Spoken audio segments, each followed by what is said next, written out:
একজন এমন নবী যিনি আল্লাহর কাছে দোয়া করে ৩ বছর ৬ মাস বৃষ্টি থামিয়ে দিয়েছিলেন। এটা ওই সময়ের কথা যখন বনি ইসরায়েল শামের বালাবাতে ছিলেন। তাদের বাদশা ছিল আখাব আর বিবি ছিল ইজাবেল, যারা বাল দেবতার সবচাইতে বড় পূজারী ছিল। বাল একটি পাথরের বুত ছিল, যাকে লোকজনেরা বৃষ্টি আর ফসলের দেবতা মানত।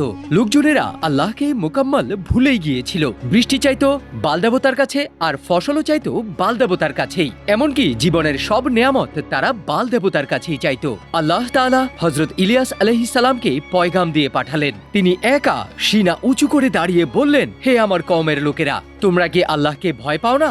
তিনিই তোমাদের রব। কিন্তু কওমের লোকেরা বলল, তোমার একাকিত্ব তোমাকে পাগল করে দিয়েছে।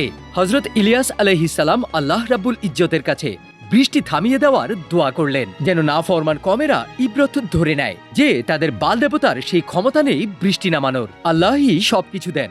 হযরত ইলিয়াস আলাইহিস সালাম কুহে কারমালে উঠলেন, দোয়া করলেন, ইয়া আল্লাহ, তাদের চোখ খুলে দিন, বৃষ্টি থামিয়ে দিন, যেন তারা বুঝতে পারে আপনি একমাত্র বৃষ্টি দেনেওয়ালা। হঠাৎ করে আকাশ নীরব হয়ে গেল, মেঘ গায়েব হয়ে গেল। ৩ বছর ৬ মাস চলে গেল, কিন্তু এক ফোঁটা বৃষ্টিও হয়নি। জমিন ফেটে গিয়েছিল, নদীনালা শুকিয়ে গিয়েছিল, কুয়া হয়ে গেছে খালি, আর ফসল গিয়েছিল মরে।